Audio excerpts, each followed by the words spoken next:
Welcome back to Daily Encouragements.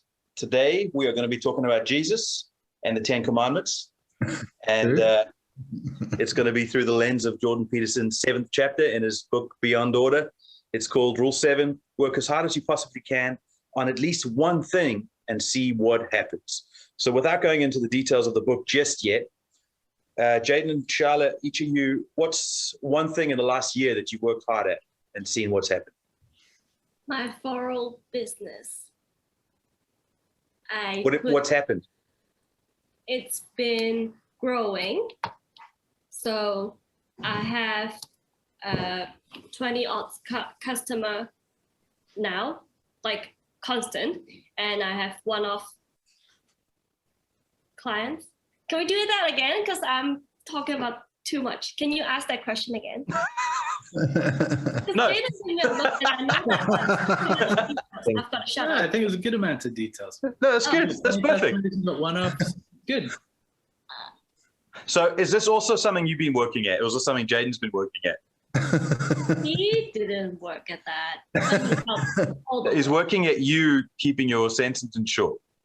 Oh, yeah. To the point, please. Before you said that, I was going to say that's the one thing I've been working at really hard. Not the short sentences, but to the point. A lot of things with Charlotte. Yeah, I'd say that's probably the thing I've worked hardest on this year, right? Yeah. Our relationship. That's brilliant. And you've seen good positive results? I can stay in our relationship, so that's a pretty good result for me. Good result. For Charlotte. I think Charlotte is happier and happier every month, seemingly. So yeah, I think it's working for us both. Are you happier and happier every month? Yes. Yeah. I would say I'm less miserable than. I didn't take you for a pessimist, Jay. Yeah, I think I am. I like that about this chapter. It's very JP. It's like everything's rubbish. You're going to die. Everything sucks. So you might as well do something. Yeah. Because it's better than nothing. And yeah, I think that works with my pessimism. So relationships are tough and they're painful and they're difficult, but you might as well work at that one thing and see what happens. And I would say good things happen. Well, that's one thing he says almost at the end of the chapter is a lot of people say, well, what's the point? Why bother? Why improve on a friend group, or why do this or why do that? And anything's better than nothing. Yeah. Shay, Esther? One thing that we've worked on this year. Yeah. I think we both collectively working on our school. And that's been something we've put our passion and our hard work into. It's been a very interesting year because everything's so. It's been a year where you've had to be creative. So for me personally, I've had to pick up a whole different set of skills and use those to be able to adapt the businesses. So. And as like Jaden's experience, it's fruitful because not only are you seeing the benefits of it, but you're seeing yourself grow, the capacity's growing, and that's rewarding. You either you can just go under, or you actually decide to be like the little frog that swims around in a milk bucket and churn the butter. So that whatever it is. I think you're talking about the frog in the well. Talking about something in the milk bucket that churns butter. The story is there's two mice or rats, and one sinks and dies, and they get dropped into a bucket of milk, and the other one swims so hard that he turns it into butter and climbs out. That's right. Yeah. I think Dad used to tell it as a frog, but. Was it a frog, Dad? Because I love those things, yeah. Yeah, I found this title not confusing, but I wasn't sure if that, like for me personally, I can't really choose just one thing. So like you said, we've got school. I'm trying to parent, hopefully incrementally better as time goes on. Business. Art, business, yeah. That. Myself, marriage, not trying to get out of old bad habits. There's it's a plethora of things. So I have a hard time pinpointing it to like be good at one thing, I think. But yeah, many things. He does say positive results. Yeah. Yes. Well, like he says, doing something is always better than doing nothing. So doing nothing means you're going to self-destruct and bring everyone down with you. Doing something, yeah, there's always incremental improvement. So I always see that as a much better option than doing nothing. Or regressing, which would be even worse. Sorry, Dad, I cut you off. No, I was just saying to Esther, it says at least one thing. Okay. It can be many things. You know, the more mature and integrated you are in your personality, the more things you can work hard at, Esther. So that's what you're doing. Multitude of things. So mature. What about you, Dad? Yeah. Lots of things too. Just improving my math skills, my wood turning, got my boat that I take out, keeping 3-tie, improving, hopefully. So yeah, just working hard. If you had to choose one thing, what would it be? Only allowed one thing. Probably teaching. I like it. Yeah. Would you say that's an uphill struggle, something that you're having to improve on? Or would you say that's something that you've already mastered? I think the teaching part kind of comes naturally, but if you're not engaged and you're not excited about it, it drifts very quickly. So you have to keep yourself motivated. And then some of the maths I've done this year, I've had to learn some new stuff. And some of the physics I like anyway, I'll be learning it whether I was teaching or not. So yeah, I find those things interesting. But if I got bored of it, I'd be a terrible teacher, I think. But I'm not, so it's good. I'm an excellent teacher. Yeah. The fact that we're all laughing and not giving you a cheap compliment throws that into question. Yeah, it does, doesn't it? And now anyone, the 6 people who watch this, are also thinking, For a few $100 an hour, you can come find out. yeah. For me, I've been trying to consolidate. There's been some things that have been loose and flopping around that should have been solved, or or I wanted to solve and didn't have the resources, whether it be time or finance or whatever, to solve. So especially the last 6 months, and all of us have been involved in most of that, just trying to consolidate, get things ordered, get things working, which is exactly his analogy with the diamond. I've heard the diamond preach. I'm sure you've probably preached it, Dad, 30, 40, 50 times. But I never quite heard Jordan Peterson's little twist on it with the light angle too, which I thought was incredible. I really enjoyed that. What do you guys think about that? Someone want to explain that bit? Well, he says, go, Jaden, go. No, go for it. Go for it. Well, as far as I understand it, because I didn't really delve into this side too much because I've preached it so many times apparently, but human beings are daytime creatures. So, and the diamond turns from a dirty black carbon substance into another type of carbon structure that reflects light and glistens, and it's all about light. And that the integrated soul is illuminated and aware and looking out for things. It lives in the light, looking bright, integrated, hardest natural substance. And so the light thing was about, it speaks of divinity almost when you talk about light. So that was the point he was making, becoming more godlike, not God, but godlike, I think he was saying. Conscious, illuminated revelation. Yeah. Yeah. The thing I really like about that is order, because under the heat and pressure that coal carbon goes under, it orders the structure in a particular fashion that allows for that light and for that rigidity and the hardness, and for it to become useful and for it to have value. Because he didn't say this in the chapter, we all know this. When you give someone an engagement ring, you put diamonds on it to represent value, crowns, and all that stuff. But also it's put on drill bits that dig down. And it's, if you want something to be incredibly tough, you put diamonds on it. So it's a very versatile, valuable commodity. But it comes from that alignment under the pressure and the heat that you get.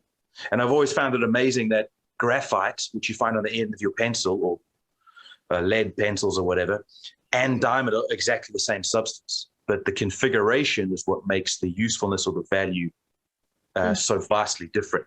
Graphite's one of the lightest. It just rolls off as you roll the pen across the pencil across the page. It just falls off. And diamond, you can go at it all day with the hammer and nothing will happen. So it's the configuration, it's the order that he was talking about that I loved, which was very, very insightful. How do you guys do in chaos, when things are not ordered, when things aren't certain, when you deal either with yourself or people around you, where there isn't that integrity, where there isn't that structure available? I think it depends on whether you go into those situations voluntarily or if those situations are thrust upon you. It's kind of a difference there for me. If I'm voluntarily going into something that I know is going to be chaotic and I'm going to be the apprentice, not the master, I'm quite good at, like, I talked to you about this about 3 years ago, Sean, about I felt like I was wearing different masks in different situations. And the apprentice mask I find very easy to put on. I can completely subjugate myself to someone else. I follow their rules. I'll change my whole personality within the hours that I'm in that chaotic situation. So I went and worked for a music festival. We did like 16-hour days for a whole month. And ended up in the hospital at one point. At one point, yeah, I got heat stroke / some sort of anxiety fit because I'd been doing a 16-hour day out in the sun. My pedometer said I'd taken 30,000 steps that day. Ended up just melting down. I couldn't comprehend basic information. So they ended up driving me to the hospital. But apart from that time, I think I handled the rest of it quite well. But it's different if you're thrust into a situation unwillingly. I wouldn't say I'm necessarily bad at that, but it's a different kind of response. It's more like I'd rather be the master in that situation and take control of the chaos and sort things out. Well, I think I know your reaction, but what's your reaction when that situation comes upon you? The chaos? Yeah. If I can, if it's in my dominion, I will take control and organize it and sort it out and conquer it. And if it's not? I will withdraw. Yeah. Yeah. We're all pretty certain that that's exactly what. Yeah. If it's not my domain, then it's not I'm borrowing someone else's trouble and I'll probably leave. Yeah.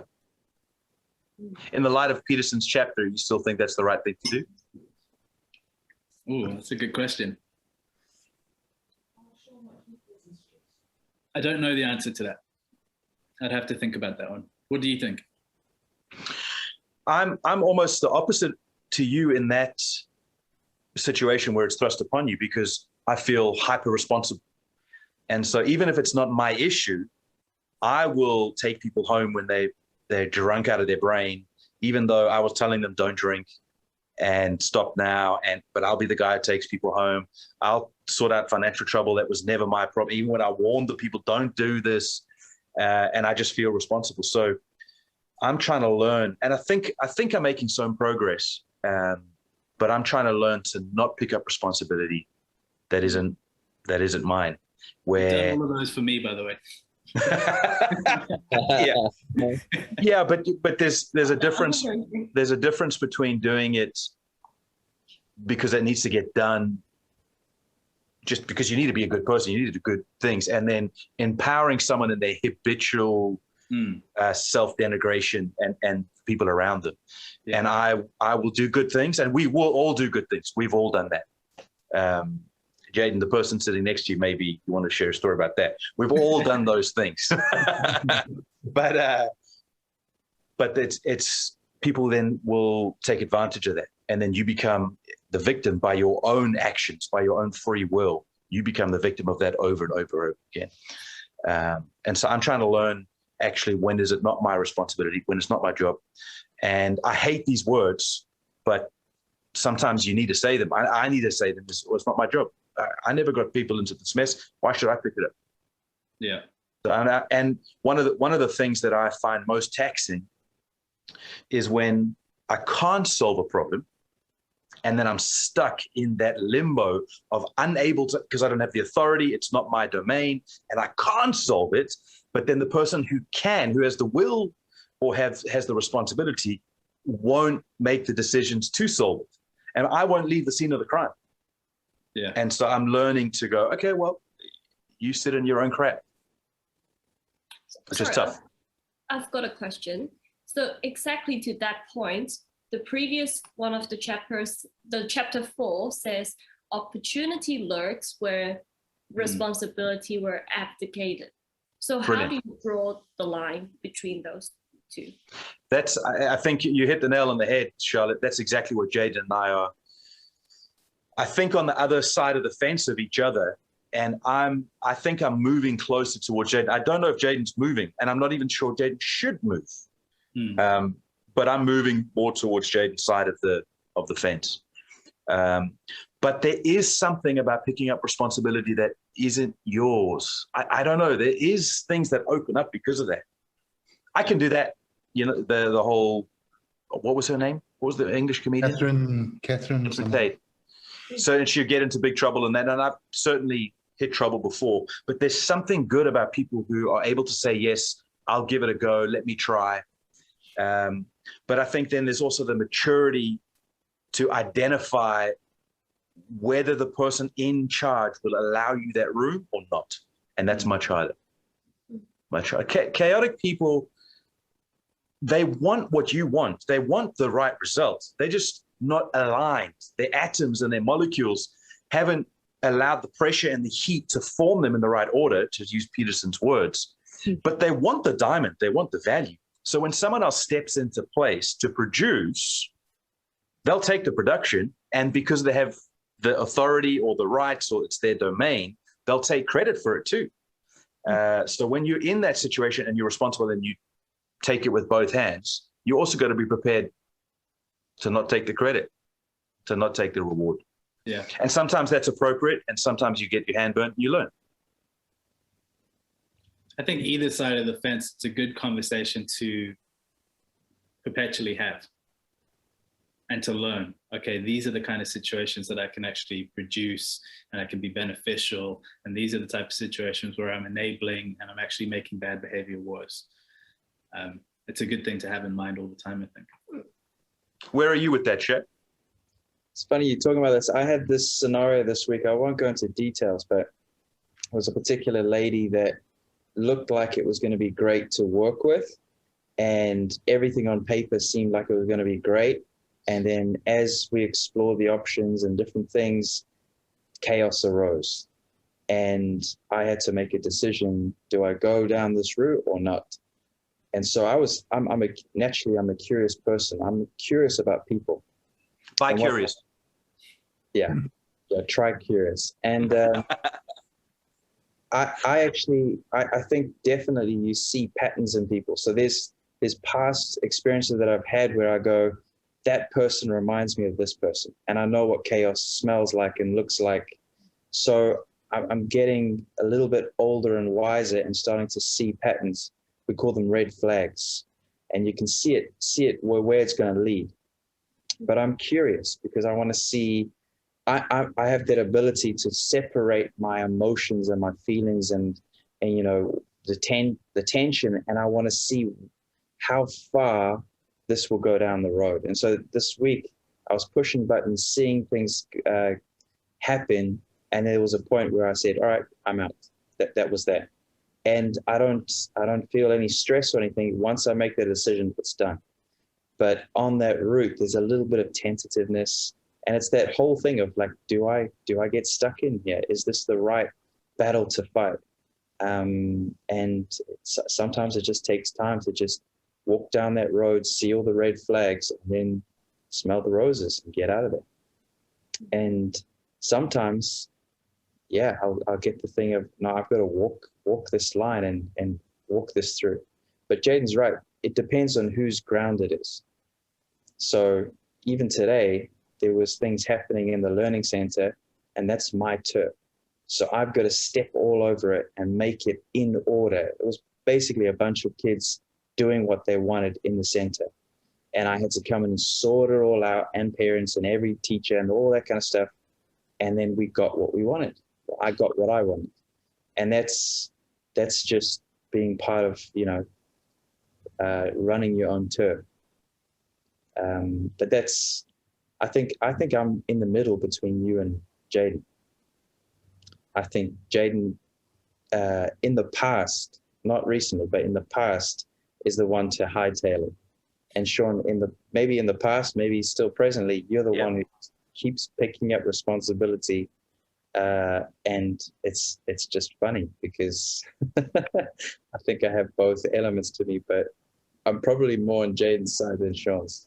I'll probably run more than pick up other people's mess. Where are you on this, Dad? How can you have three so totally different sons? I guess it depends on the problem. If it's something that I can fix, I will always jump in if I can fix it, especially if someone's close, not if it's someone I don't know or someone who's a bit iffy, but I will always try and fix things if I can. But I don't particularly like being an authority over people that I don't need to be an authority over. You know what I'm saying? I don't do it to be in control. I do it to help, I would say, which is a nice way of saying I kind of abdicate for when I should take a responsibility. But I'll jump in and help people. I mean, I see people walking along the road carrying shopping bags, and I want to stop and help them. That's just who I am. And I think, no, if I stop, they think I'm a dirty old man and just, trying to take it. So I don't, unless it's a man or something like that. But I'll help if I can. Yeah. But if someone is abusing that, though, it might take me a little while, but I get fed up. I don't mind giving, but I don't like being taken from. Good. So in each of our own lives, the next subchapter heading is the worst decision of all. And Peterson talks about not making a decision at all. He talks about at least do something. And so in our language and our family language, we would say, like, whatever your hands find to do, do that. Just do something. Put some effort. If you're sweeping the floor, like, sweep it well. Do it the best that you can. And if it takes you 3 rounds, do it. That would be our perspective. And I think a lot of people will go, what's the point? Why should I? It doesn't have any value. Or it's too hard, or it's too easy. A lot of people use that excuse. Oh, it's not worth it. It's too easy. But they're not doing it. Other thing. I could be better at that other thing. Yeah. And then and it's usually quite intelligent people who fall into that trap. Like, we know some pretty bright people who produce almost nothing. Well, actually, I would say they produce negatively because they're leeching off other people around them, usually socially. So in our own lives, have there been occasions where you haven't made decisions, where you've been tentative, not knowing what to do, being a bit nihilistic? And have you seen the outcomes of that? Say my first 26 years. I was one of those people. I remember having the conversation with you. I'm not sure if I should do photography or music or this, and it's all potential. To me, this reminds me completely of the Peter Pan thing he spoke about a few chapters ago. Yeah. It's all potential, but by not choosing anything, you're not choosing to grow up. You're not sacrificing your pound of flesh. Yeah. which he quotes in the book from Merchant of Venice. And if What's that concept? What's that concept of sacrifice? Shylock, Merchant of Venice. So it's basically a debt is owed, and you have to give that over to get anywhere. And it's a serious sacrifice. It's a big sacrifice. But if you don't make that sacrifice, you're going to die anyway, and you're going to have done nothing. So rather sacrifice and go in a direction and add to that direction than do nothing, be aimless, be pointless. So yeah, for me, I think my first 26 years was completely like that. It was just falling into whatever I could, and maybe I won't fully commit to this because I could be better at that, and I'm pretty good at this, so why? And it just gets you nowhere until you eventually willingly submit yourself to something, sacrifice all the potential for, I'm going to just try this one thing, even if I hate this thing, I'm going to do it. I ran a business for a year that I hated so much, but it gave me enough direction to go, oh, I can do this, and I can add this in, and I can add that in, and then you build momentum with that. Yeah. What do you, Shane, Esther? You go first, Esther. What's the question again? I was so like intent listening to you guys, I actually forgot what we were even talking about. Give me the question again. Well, what's your, the subtitle is The Worst Decision of All, Not Making a Decision. Have you ever been in a place of indecisiveness and it's cost you? Yeah, I've like lived It's cost you more than the sacrifice to get out of it. I don't know if it's cost me the sacrifice of getting out of it, but I definitely would just get anxious about any little thing that was new or challenging, or just get like really overwhelmed. And then life just basically skids to a halt, or you hold other people back because you can't be of assistance and you can't be useful.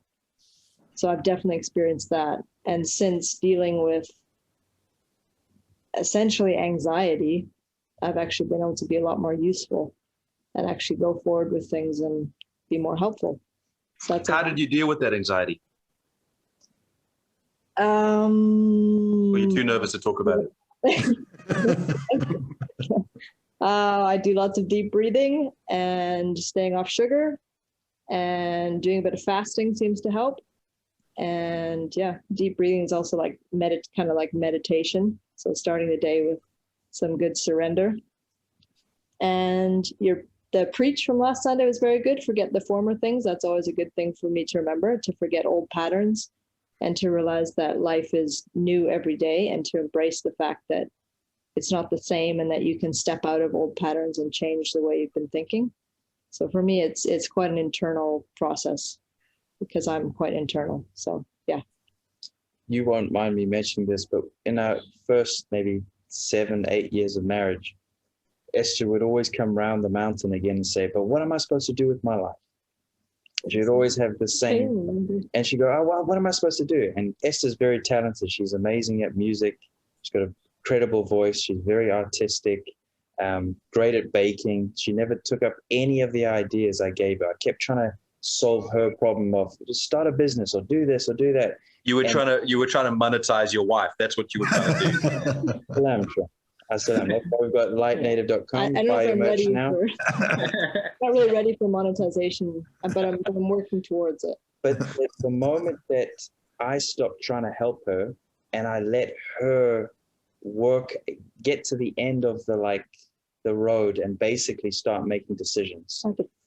She had to process it. And then in this last year or 2 years, she's been able to start the journey of, okay, if I want to do this, how do I do this? Yeah. And because she's invested, I don't know if you know this, but she'll spend probably on average 1 hour a night sitting at our table doing art.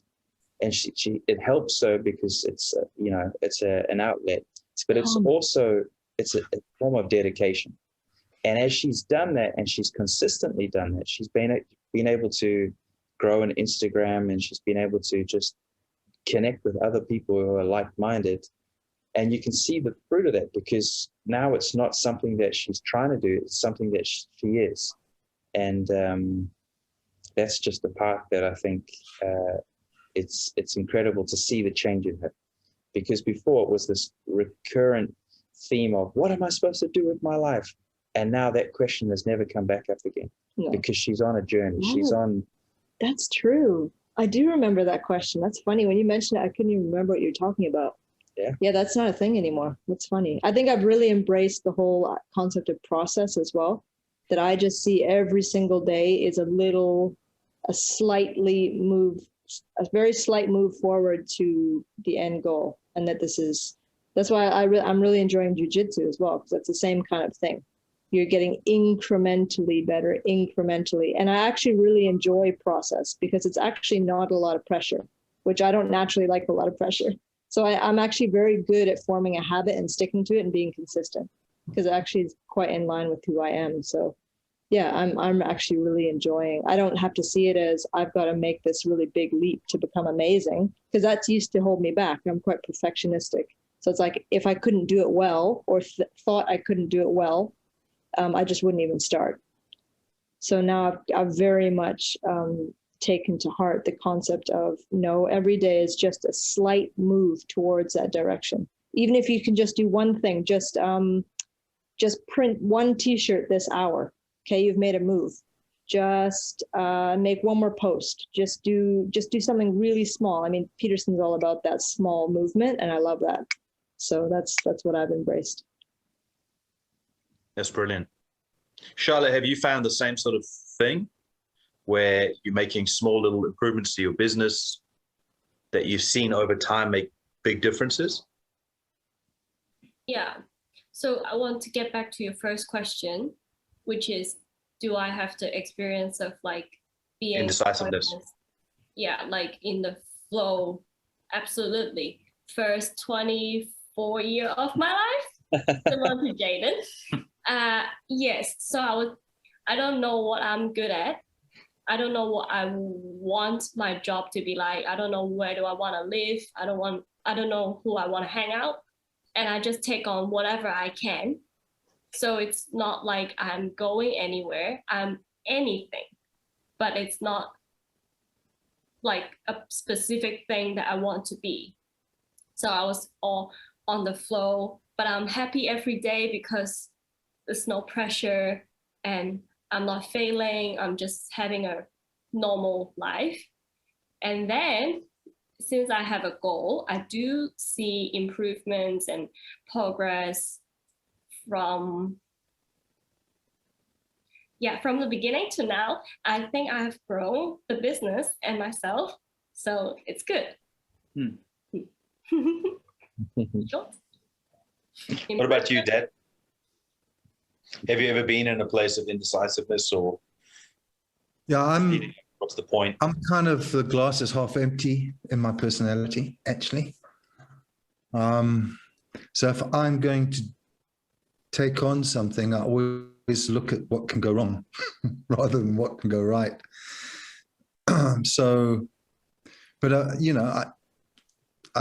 I make decisions quite easily, even with that on my back.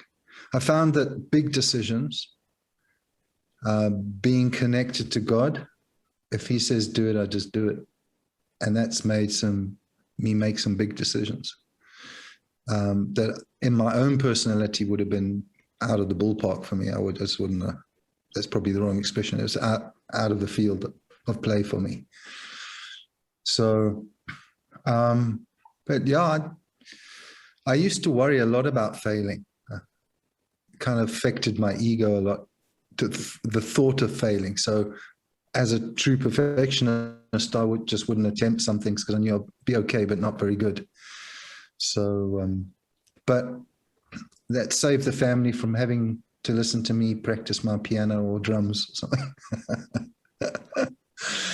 Yeah. No, I remember you practicing piano. Well, you like to fail sometimes and drive the family crazy. Yeah.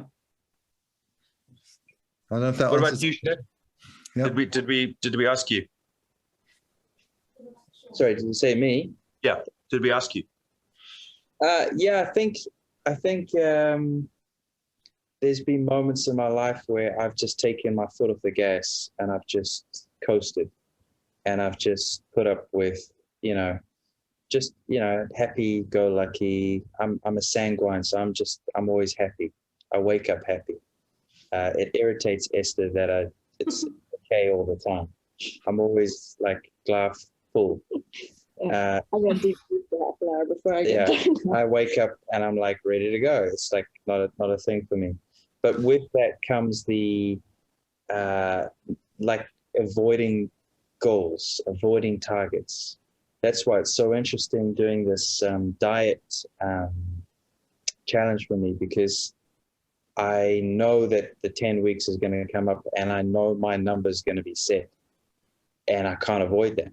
So it's been such an interesting experiment for me to check my weight every morning, every afternoon, every evening. And it's just it's a healthy thing for me just to have a goal. And I've How are you doing on that goal? Just so people know where you're at. How many weeks are we in now? 3 weeks? 3.5 weeks? 3.5, 4. Yeah. So I'm 6 kgs off. Pretty good. Oh. Yeah. And the benefits are there, but like for me, it's a lifestyle change that I want to see. And so the goal is just a way to kind of trick me into a way of living differently. But it's nice to have a goal. If you just go, I'll do it, and I've done that for years. I'll lose this weight. If you don't set a goal, then you don't set yourself up for failure or success. So it has to be paradigmed. It has to be, Have a parameter. Goal. It's so healthy to live goal driven. Am I right, guys? Absolutely. Amen. What about you, Sean? You ever become indecisive? I'm not sure. You told me 2 days ago. I used to be indecisive, but now I'm not so sure. I think my natural default is to be divisive. But that's not to say I haven't been indecisive. I think the mature side of being front-footed is to try and learn to make decisions at a slower pace and not make the decision as quickly as you can. And I can do that, and sometimes it's a bit brash or a bit arrogant or a bit too quick. But there's some positive that can come out of a decision. There definitely is. Sometimes a bad decision is better than like the decision a month too late. I'd rather do something. So that's my default. But then the mature side of that is, okay, well, maybe let me hold off.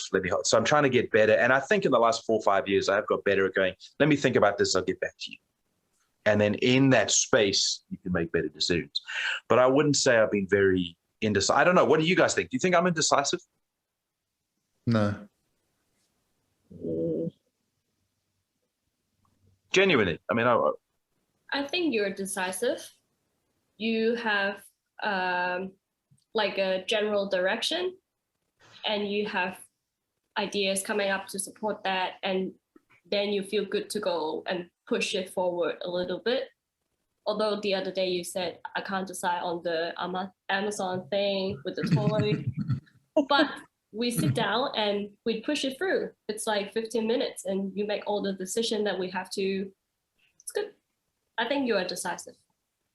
I think you're naturally decisive. I think over the last few years, you've definitely experimented a lot more with, let's see how it goes and let's not confront that yet, which can be very frustrating if you're used to a decisive Sean to then have to get used to an indecisive Sean. Yeah. Especially being a decisive person. It's like, Would you define it as indecisive, or would you define it as a purposeful, tactical delay?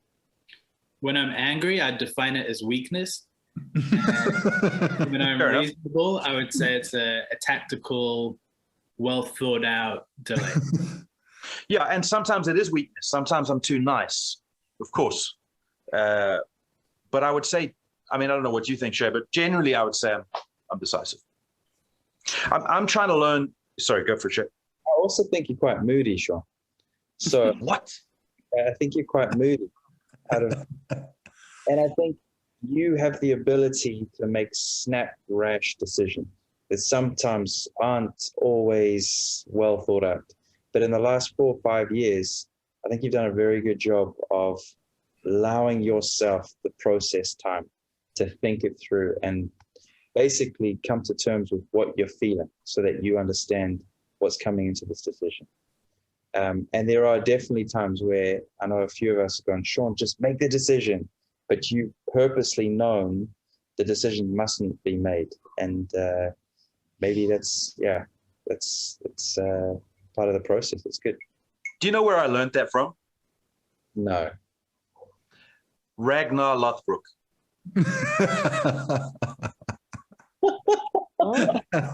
Vikings. Oh, that's terrible. Wow. Because I mean, obviously there's script writers and all the rest, and they're reading into the history of it.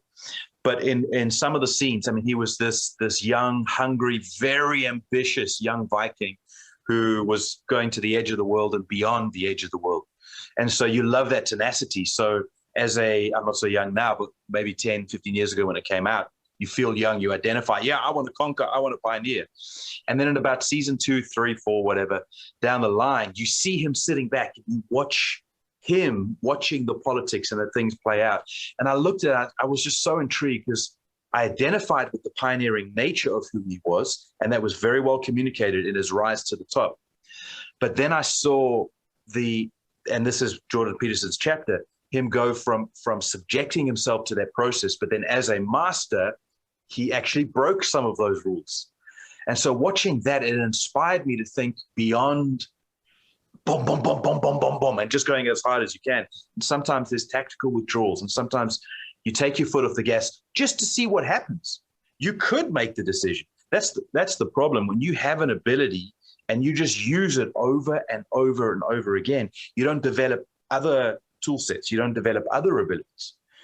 And so I'm pretty confident that you could throw any decision at me right now and I could make the decision. But it won't always be the best. If you give me a little bit of time and I develop some other tool sets and I allow myself to homework and request information and get counsel, it becomes a better decision, I think. But at any point, I could pull that snap decision out of my back pocket. In my sleep, I could just make the decision. And that's sometimes a fearful thing because I know that I can't do that. So I've got to balance that. Push yourself in the other way, yeah. Yeah, which is frustrating. I understand why it's frustrating because I'm also frustrated by that sometimes. I had a conversation with someone today. It was 2.5 hours. Yeah. And the first hour, they didn't answer my 2 questions that I asked. 15 seconds of dialogue, they didn't answer the 2 questions. After the hour, I was like, I'm going to have to offend them now because I want to do some stuff, or they're going to give me the answers. So I just asked again, a third time, what's the answer? What's the answer? Then they were saying, oh, we're going to build relationship. I said, I don't need to build relationship with you. I already trust you because I trust the people who trust you. Just tell me the thing because I don't want to talk. I want to do. And I just left it on the table like, this is the decision now. And she went, okay, well, this is the answer and this is the thing. And I was like, okay, great. Let me do this. I'll get back to you. Call me in 2 months. It's just like, we don't need to talk about this. I can make those decisions. So, and sometimes in a frustrated way, but it worked out today. But it's good to be decisive, I think. Good to have that in your back pocket. Yeah. The next title is Discipline and Unity. I was very surprised by this little subchapter because I believe he talks about the 10 Commandments and he talks about Jesus. What intrigued me was that he said you've got to subjugate yourself to the process of being an apprentice. And you've got to confine yourself to just basically being a slave. And as you learn the rules and you become the master and you go through that process and you pay the price and you sacrifice, that it earns you the title of master. And then he says, then the master, he didn't say break those rules, but he can remake the rules because they come to a higher good or he sees another angle. And I really love that. There's this difference between what he calls the spirit and the dogma. And I think that is a phenomenal concept. And he mentions JC. JC's at the center of all of that, which I think is just beautiful. Because JC, I'm going to start preaching now in a second, I'm sorry. But JC starts, he mentions the laws. And they question him, and the religious people who are just full of dogma are trying to question him, provoke him. And so word for word, he gets the right answers. And then over time, you see the sequence. He mentions the Gospel of Mark. Then they ask him, what do you think the greatest is? And he flips it, and he changes it, and he heightens it. And now everyone shuts up because everyone goes, this dude's on another level. They could argue with him in that apprentice stage where he was reciting and subjugating what the dogma was. But when he got to the spirit stage, he's now the master, and it silenced everybody. Yeah, it was excellent. I loved it. Go on about that, Dan. I was going to say, what do you think? You just said you loved it. That's what I think. I think he did a superb job on using Jesus as the example of that. Because Jesus he was the Jewish boy. He did the schooling and went to synagogue on the Sabbath, and he came to fulfill the law. And then, he became the master, and he shut those people who had been studying the law all their lives, but still hadn't got the spirit of it. And he pointed it out to them, and they knew it. They knew he had got it, and they hadn't, and they shut up. Even though their intent, as JP points out in Mark's gospel, their intent was to catch him in his own words. But he surprised them how much depth he had and how much spirit he had in the dogma that they had. So I loved it. Yeah, he says, JC says, I didn't come to abolish the law, but to fulfill it. So he came in that process. He humiliated himself. He humbled himself, as Philippians says. And he went through that process, even though he didn't have to. He went through that process on behalf of us. We're preaching now. This is not JP's message. But as he subjugated himself, he then rose far above that. And I think this is a very interesting debate between Peterson and Sam Harris. There's several, but they talk about this idea of dogma. And they talk about some other major religions that don't have this idea of spirit. And so they become dogmatic, and they're actually murderers. They're actually corrupting society as opposed to having a place of elevating society. They actually stifle, and it becomes troublesome to even talk about some of the difficulties with those sort of things. But the difference with Christianity is Christianity has this iterative process of coming back up to the higher level of the spirit of things, in JP's words, that can rejuvenate and reinterpret and update what that means at a much higher level. Yeah, I loved it. I like the fact that he started on child discipline to lead into that, because it was very clever, because he said, this is not repression. If you discipline properly, if you discipline badly, that's abuse. If you discipline properly, it's not repression. It's not downing their creative side. You're actually giving them rules to live by, the game to live by. You're giving them the piece of paper with a border on. He didn't say that, but that's where you can do your art. Discipline he talks about integrating the soul, I think, in dealing with your, what does he call them? Like sub-personalities that want to break out when you get anxious or angry. And that an integrated soul learns how to deal with those things. And discipline helps a child understand.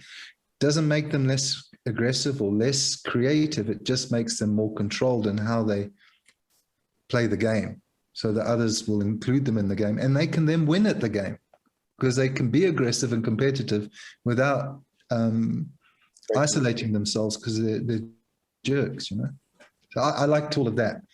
And then into the apprentice to mastery cycles and dogma and spirit. I think it was very clever the way he weaved from very practical, bringing up children into life.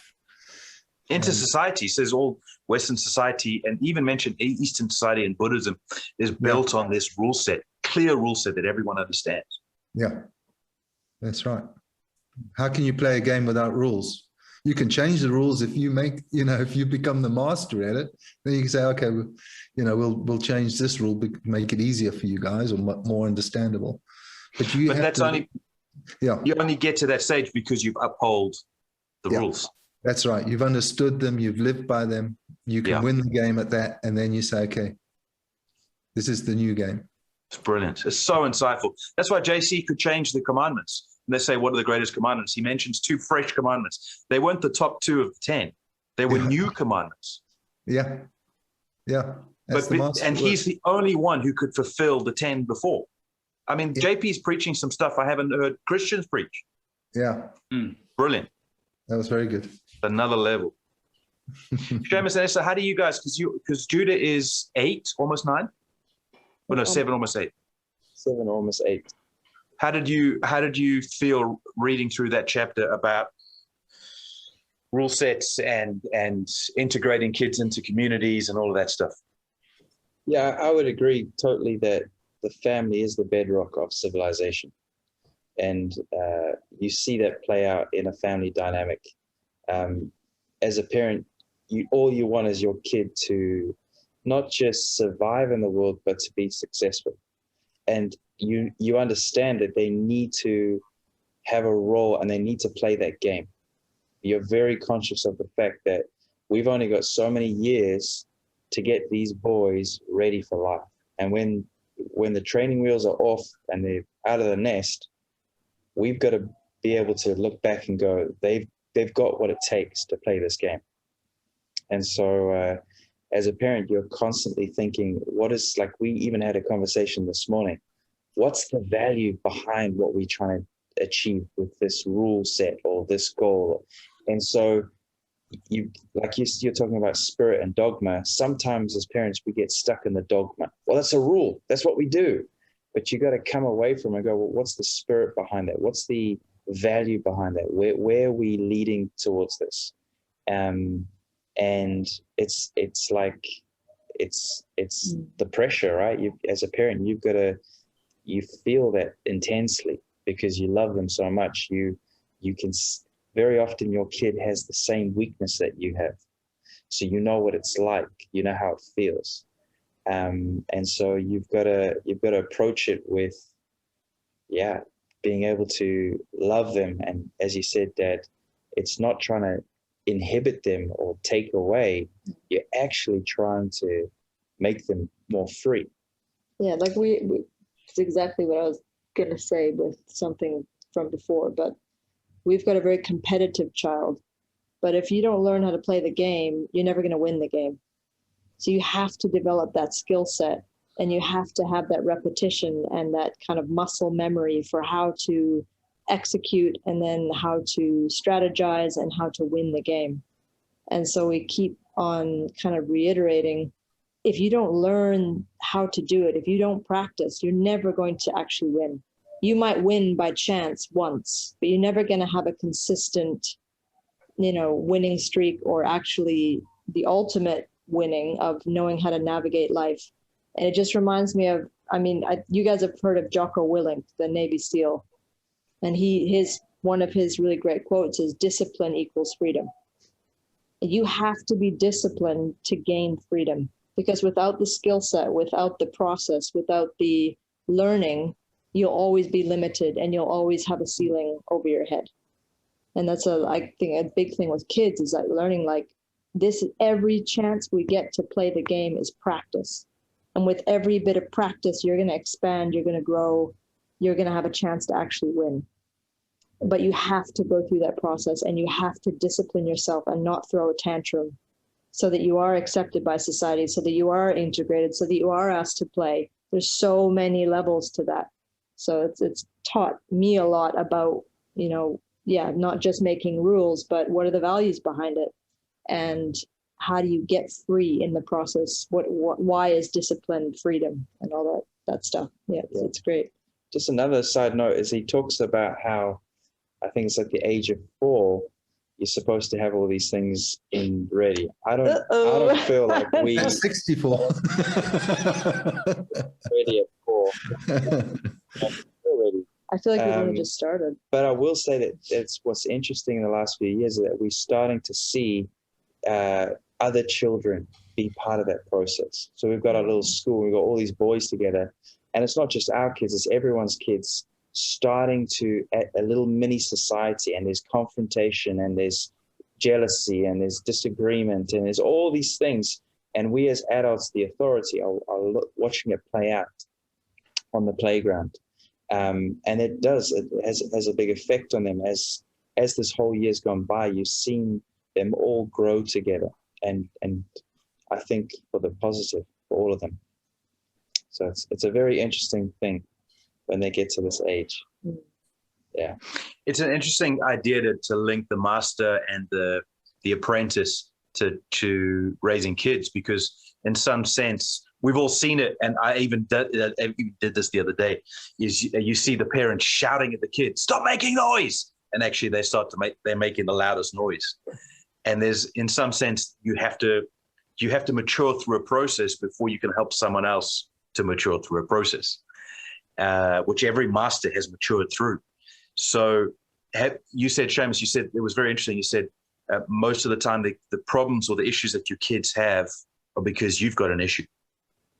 So have you seen some areas where you've gone, oh shit, Judah's got this thing, Isaac's got that thing, and that's me, or that's Esther, and you've gone, well, I've got to deal with my shit before I can actually bring them through theirs? Have you ever had that sort of thing?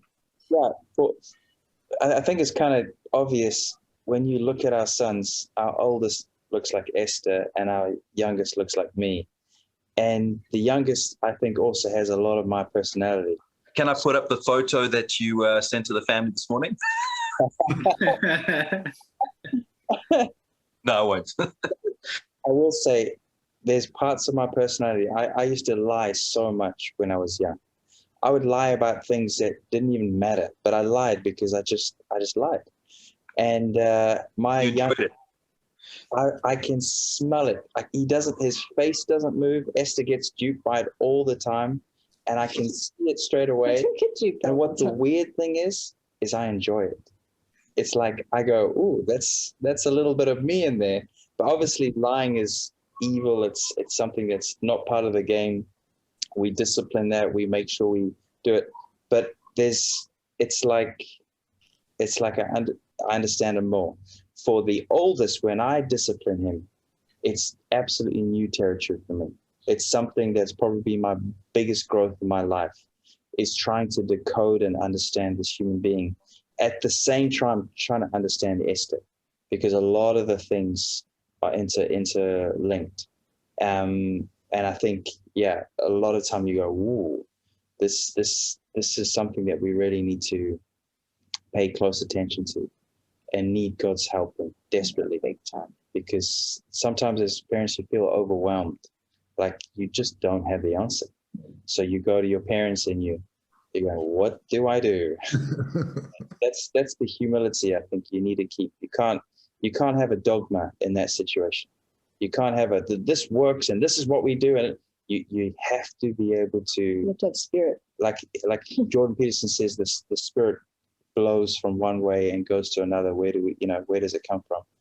And I think you can't have this rigidity of dogma. You need to be able to have some flexibility. Yeah, and then every kid's different as well. And then on top of that, they all go through different stages of development constantly. So it's like you've got to be ever flexible and ever attentive, just aware as well of where your motives are coming from and why you're doing that. Are you just reacting? Are you just tired? Is this an area where you haven't parented yourself? You know, that there's so many weaknesses that come up with your kids, and you go, I'm not parented in that area. I have no idea what to do with this. In fact, they're reacting in the same way that I still react. And I've got to literally learn this while I'm trying to parent them, which is really stressful and really hard unless you just surrender and just get on with the process. Because if you're trying to solve it and get it right, you often do a lot more damage than good, for sure. Yeah. Have you found that mirror helpful at all? Yes, and very, very depressing as well. Could be disheartening. It can be very, very, like, I've definitely despaired very often at times, because I just think, if I can't do it, how can I teach that? Or if I just am very inconsistent, how am I ever going to teach that? You know, it can be really, really overwhelming. But the only thing I can come back to at the end of the day is just like, if you've given me this child, then I need to surrender to you, and I need to be really open to learning, because that's the only way we're going to get through this with any ounce of success, is to be the apprentice every day, all day, every moment, and to say sorry and to start again continually. You know, that's the only way I know how to do it. Dad, did you ever feel overwhelmed by parenting us?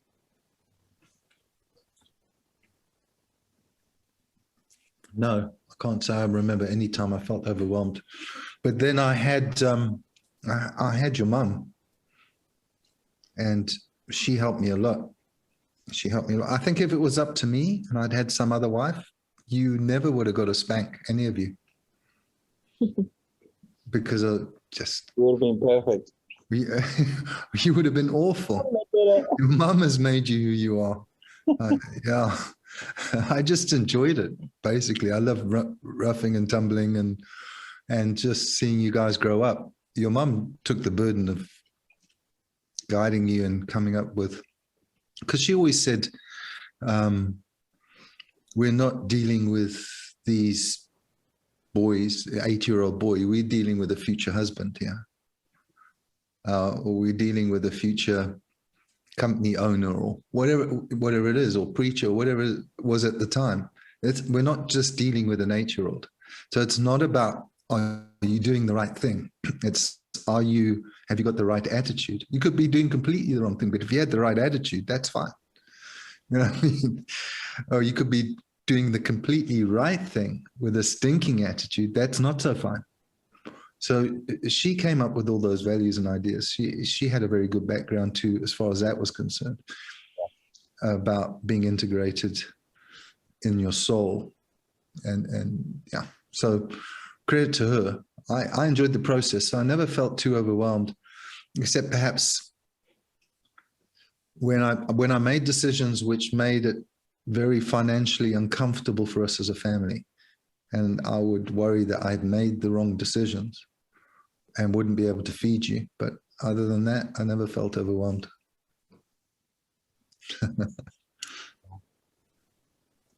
I don't think Jaden ever had a day where he wasn't fed well. Not as a kid. And certainly recently. Those must have been days you were looking at Seamus a lot, Dad.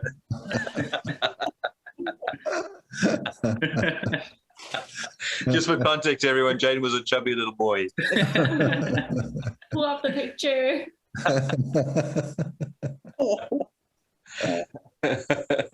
What did you think about that section, Jed?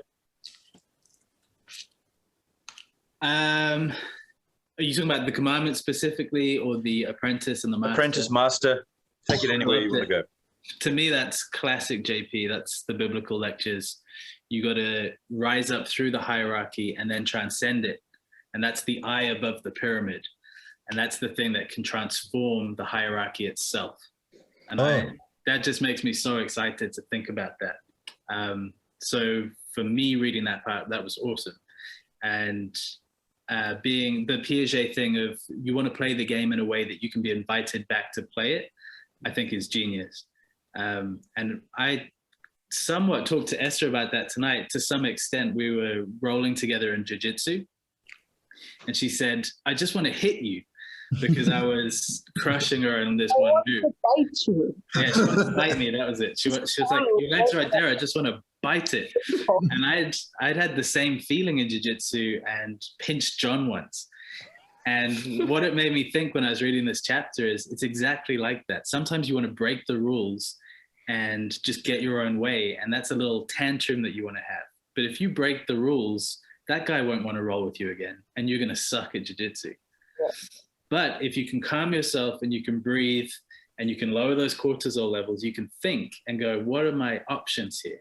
let me try to get this knee in this place, and let me try and move and position and align myself correctly to deal with this situation. Okay. And for me, that's really what tied the chapter together. And you submit yourself to not do your own thing, not do it in your own way, but do it exactly the way that you're told to do.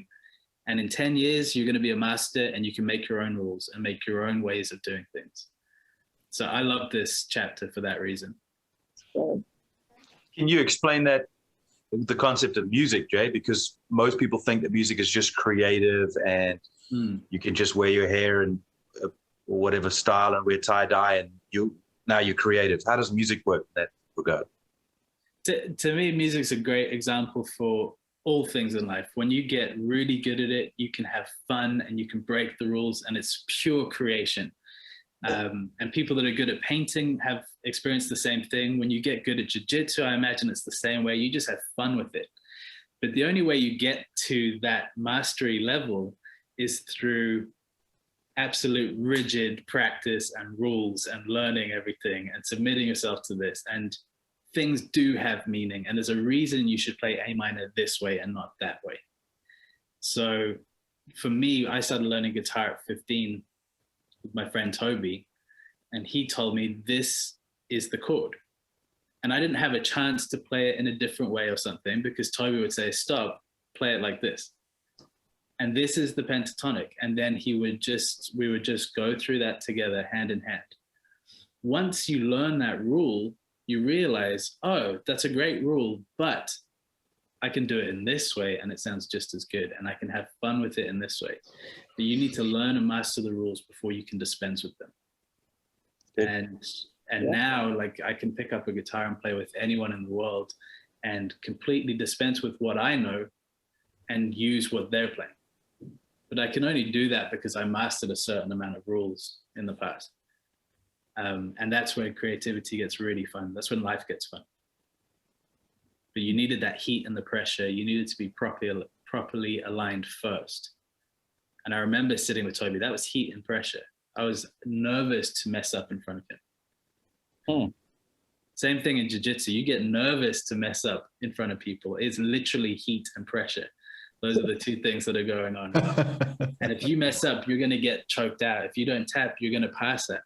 So there's a real quick process where you learn to align yourself properly. So I love this chapter. I think it's my favorite so far. Yeah. Hashtag me too. Anything else to add? I think it's a great note to finish on.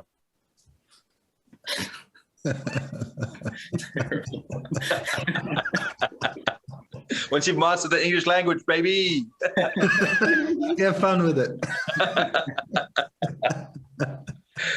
Thanks, everyone. Fantastic podcast. We'll see you next week for Rule 8. We didn't hear how much weight you've lost, Sean.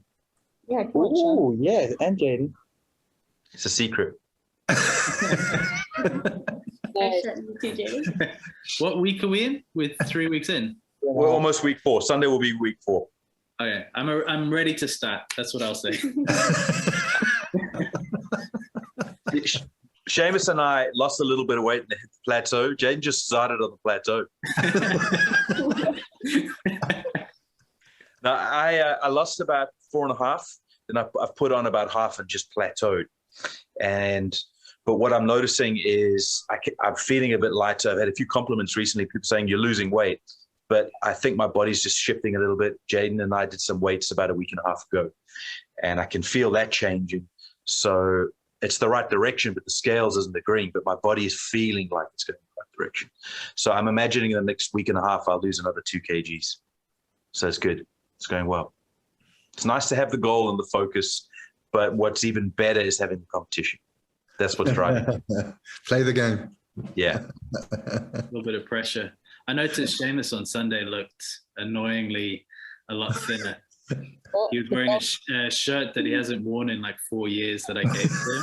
And I was like, damn, he can fit in that shirt again. Good motivation, eh? Yeah, very good motivation. I was about a month away from going to buy a whole new set of shorts because I couldn't fit any of them. Now I can fit them all again.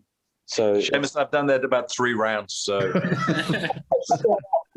Don't throw them away just yet.